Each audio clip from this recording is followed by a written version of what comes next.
الحمد للہ رب العالمین والصلاة والسلام علی سید الرسل وخاتم النبیین وعلی آلہ واصحابہ واتباعہ اجمعین، اما بعد۔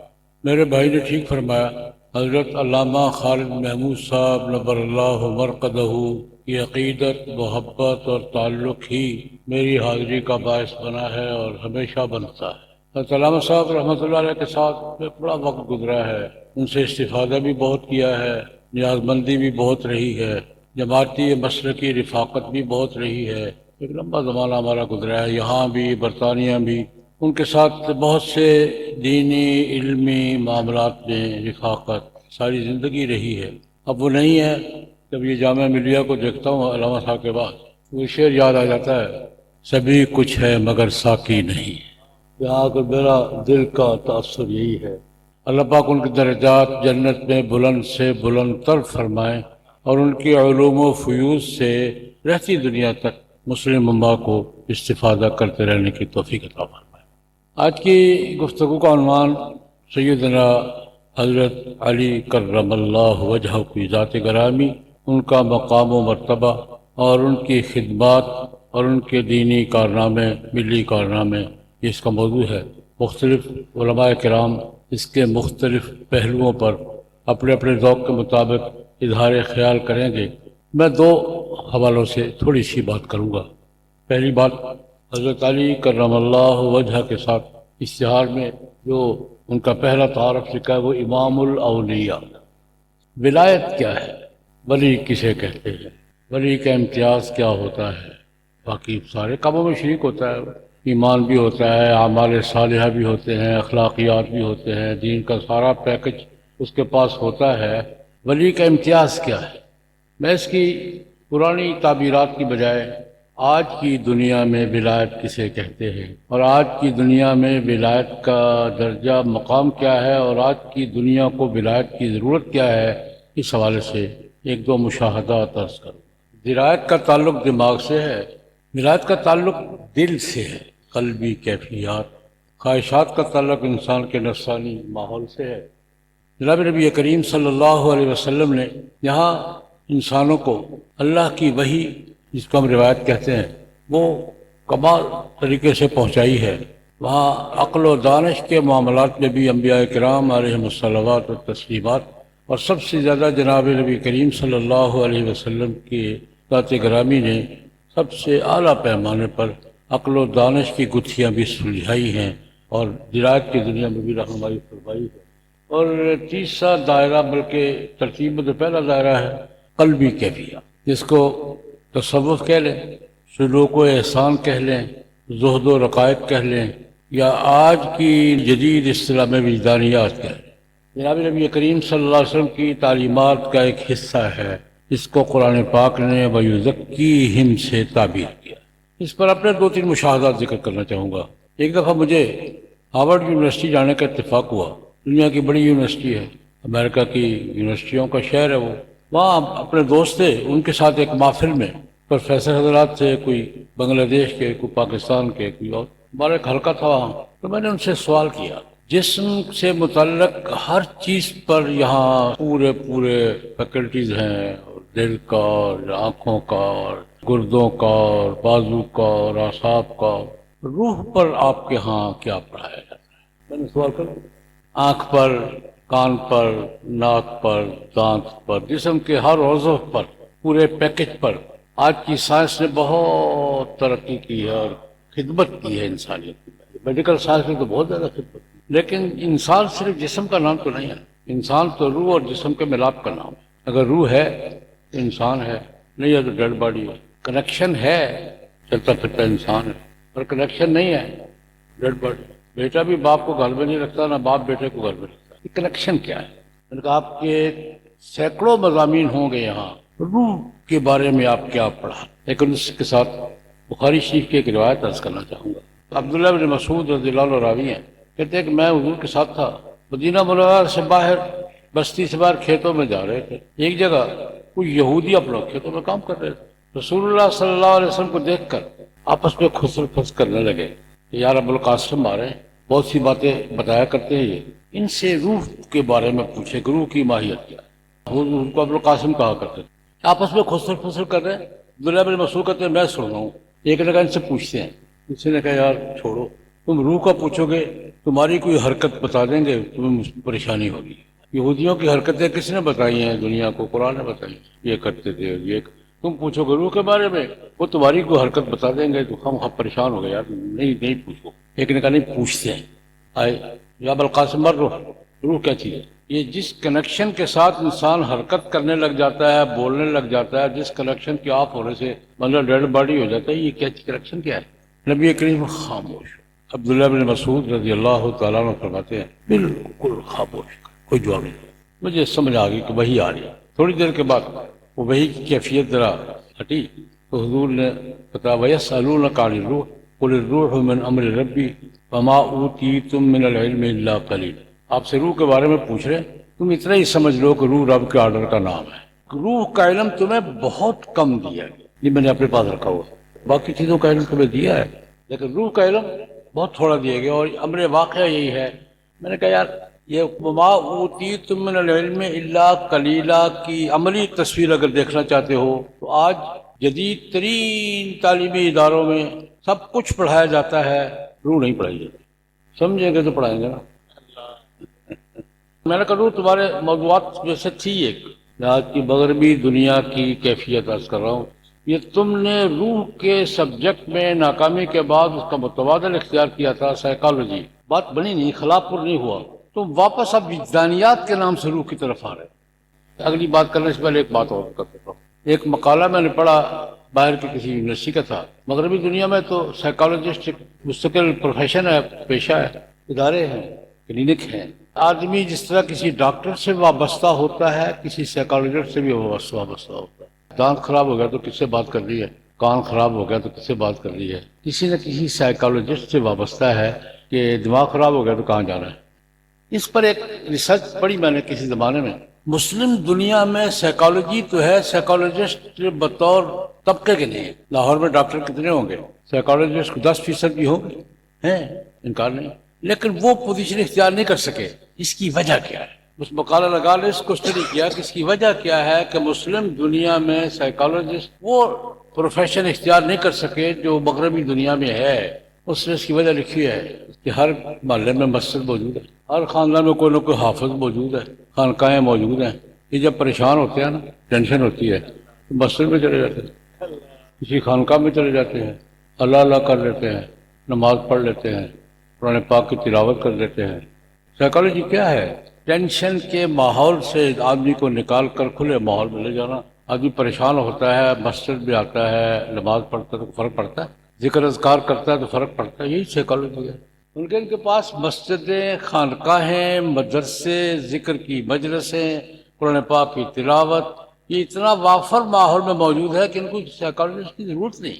سائیکالوجی نام ہے دل کے اطمینان کا، اور دل کا اطمینان کہاں حاصل ہوتا ہے؟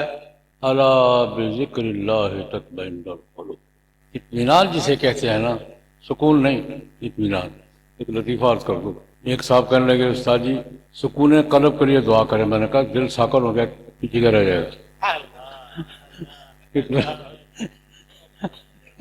اطمینان کی بات کرو یار، ولکن لیطمئن قلبی۔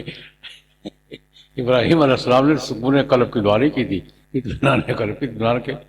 اور قرآن پاک نے اطمینان کا تعلق کسے جوڑا ہے؟ الا بذکر اللہ تطمئن القلوب۔ جناب نبی کریم صلی اللہ علیہ وسلم نے اس کی مستقل تعلیم دی ہے، حضور کا ماحول ہی وجدانیات کا تھا۔ وجدانیات آج کی اس طرح استعمال کر رہا ہوں۔ ایک روایت آپ نے بہت سنی ہوگی کہ نبی کریم صلی اللہ علیہ وسلم کی مجلس میں ایک صحابی بیٹھا کرتے تھے، ایک دن پریشان پریشان پریشان پریشان، حضرت صدیق اکبر رضی اللہ عنہ نے پریشان دیکھا، کہ یار بات کیا ہے؟ کہتے یار میں کہیں منافق تو نہیں؟ ان کے کیوں ہوا؟ خیر؟ انہوں نے کہا یار حضور کی مجلس میں بیٹھتے ہیں تو دل کی دنیا اور ہوتی ہے، اور باہر نکلتے ہیں تو بدل جاتی ہے یار، کہ منافقت تو نہیں؟ حضور کے پاس بیٹھے ہوتے بالکل ماحول ہی ہو، باہر نکلتے ہیں دنیا کے کام کاج میں پھنستے ہیں تو بالکل کیفیت بدل جاتی ہے۔ تو مجھے شک پڑ گیا کہ میں منافق تو نہیں؟ حضرت صدیق نے کہا یار یہ کیفیت ہماری بھی ہے، چلو چل کے پوچھتے۔ نبی کریم صلی اللہ علیہ وسلم کی خدمت میں گئے، یا رسول اللہ یہ الجھن ہو گئی ہے، کیا آپ کے یہاں بیٹھتے ہیں تو بالکل بالکل ماحول مختلف ہوتا ہے، اور مجلس سے باہر جاتے ہیں تو ماحول بدل جاتا ہے۔ یہ بدلنا کیا ہے؟ فرمایا خدا کے بندو کس مغالطے میں پڑ گئے ہو، یہاں کا نظام ہی اور ہے۔ میری مجلس میں تمہارے دل کی جو کیفیت ہوتی ہے وہ اگر باہر رہے تو فرشتے بازاروں میں تم سے مسافہ کریں۔ یہ مجلس کے اثرات ہے، یہ نکاح کے اثرات ہیں، وہ یہی ہوں گے، باہر نہیں ملیں گے۔ یہی وجدانیات ہے، یہی قلبی کیفیات ہے۔ اور ابھی یہ دور گزرا ہے، ابھی چل رہا ہے بخاری شریف کے آخری سبق کا، تو اس میں ایک موضوع چلتا ہے۔ حضرت شاہ ولی اللہ رحمۃ اللہ علیہ کی زبان سے بات کروں گا کہ بخاری کے بارے میں عام طور پر سمجھ جاتے ہیں حدیث کی کتاب ہے، شاہ صاحب کہتے ہیں نہیں آپ، حضرت شاہ ولی اللہ رحمۃ اللہ علیہ فرماتے ہیں بخاری شریف 5 علوم کا مجموعہ ہے، حدیث کی تو ہے ہی۔ بخاری شریف میں امام بخاری رحمۃ اللہ علیہ نے قرآن پاک کی ہزاروں آیات کی تشریح کی ہے۔ بخاری شریف کا کوئی صفحہ آپ کو ایسا نہیں ملے گا جس میں 2-4 آیتیں یا 2-4 جملے قرآن کی وضاحت ہو۔ پھر امام بخاری رحمۃ اللہ علیہ نے صرف حدیثیں بیان نہیں کی، حدیثوں سے مسائل کا استنباط بھی کیا ہے۔ حدیث بیان کرنا روایت ہوتا ہے، مسائل استنباط کرنا کیا ہوتا ہے؟ فقہ کی کتاب۔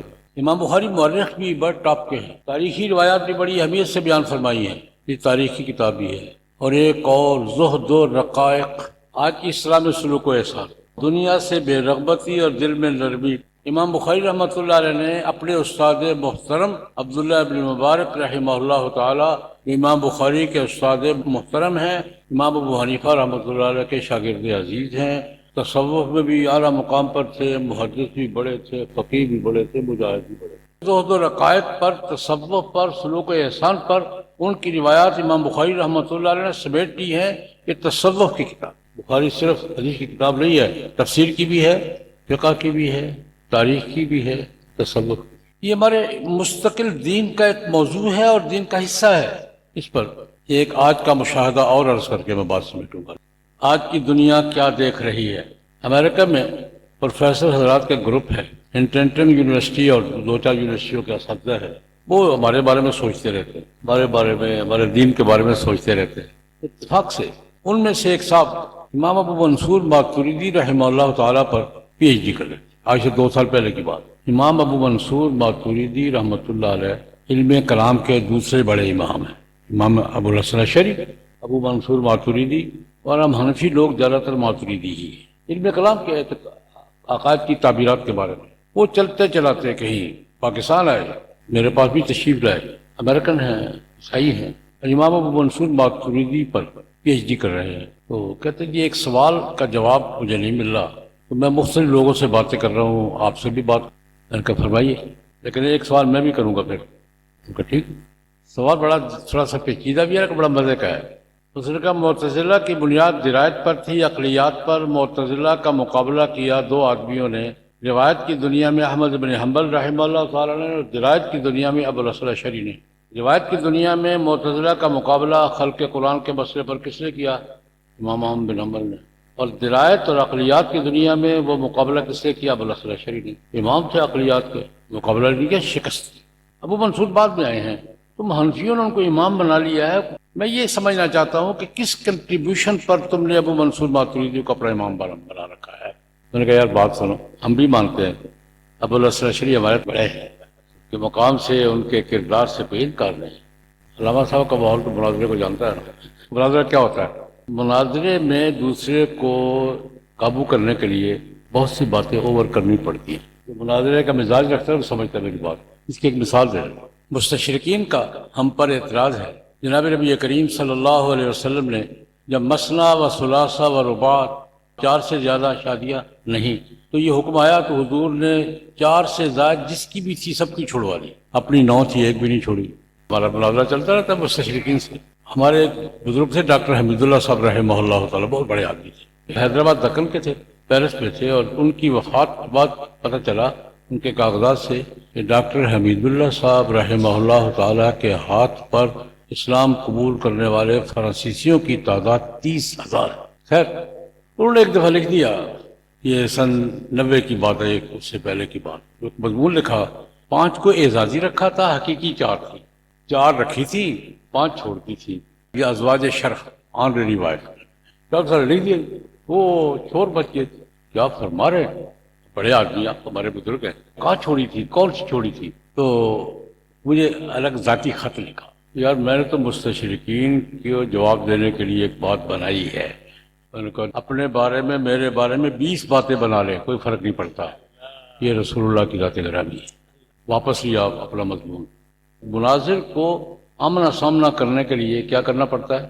کچھ باتیں اوور کرنی پڑتی ہے. تو میں نے کہا اب رسول شریف کا چونکہ براہ راست مقابلہ تھا، کچھ باتیں اوور ہو گئی تھی ان سے، ابو منصور نے آ کے ان کو بیلنس کر.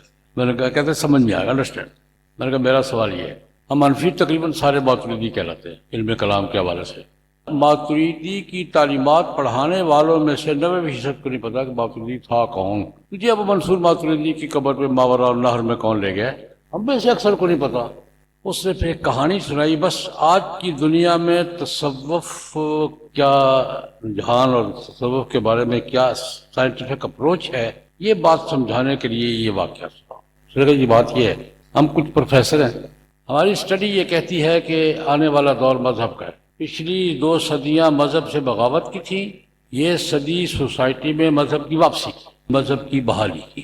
اگلی بات کہ مذہب آئے گا تو کون سا مذہب ہوگا؟ لیکن جو اوریجنل مذہب ہے وہی ہوگا. کیا مطلب؟ جس مذہب کے پاس آسمانی تعلیمات اور پیغمبر کی تعلیمات، آسمان سے نازل ہونے والی وحی اور صاحب وحی کی اپنی تعلیمات اور اس کا عمل، اور جس کے پاس محفوظ ہے وہی آئے گا. اب وہ کس کے پاس محفوظ ہے؟ اسلام کے سوا کوئی نہیں. سب مانتے کسی کے پاس محفوظ نہیں ہے. اب تیسرے مرحلے میں کہ یہ ہم طے کیے بیٹھے کہ اسلام نہیں آنا ہے. اب اسلام کی شخصیات میں سے ہمارے ذوق کی کون سی ہیں، ہماری ضروریات کون پوری کرتی ہیں، ہم اس پہ اسٹڈی کر رہے ہیں. غزالی پہ کی ہے، رازی پہ کی ہے، ابن رشد پہ کی ہے، ابن سینا پہ کی ہے، ابن عبدالسلام پہ کی ہے کہ ہماری ضرورت کون پوری کرتا ہے. مغرب والوں کی. ہمارا ایک اپنا نظام ہے. میں نے پوچھا جناب آپ کی ضروریات کیا ہے؟ کہ جی 3 چیزیں: روایت میں پکا ہو، درایت میں مضبوط ہو، اور وجدانیات بھی رکھتا ہو. روایت میں پورا ہو، قرآن و حدیث. درایت عقل و فقہ، تفقہ اور تعقل. اور ولایت دل کے معاملات. یہ جس کے پاس ہے وہ ہماری ضرورت ہے. ہماری ضرورت روایت بھی ہے، ہماری ضرورت درایت بھی ہے، ہماری ضرورت وجدانیات بھی ہے.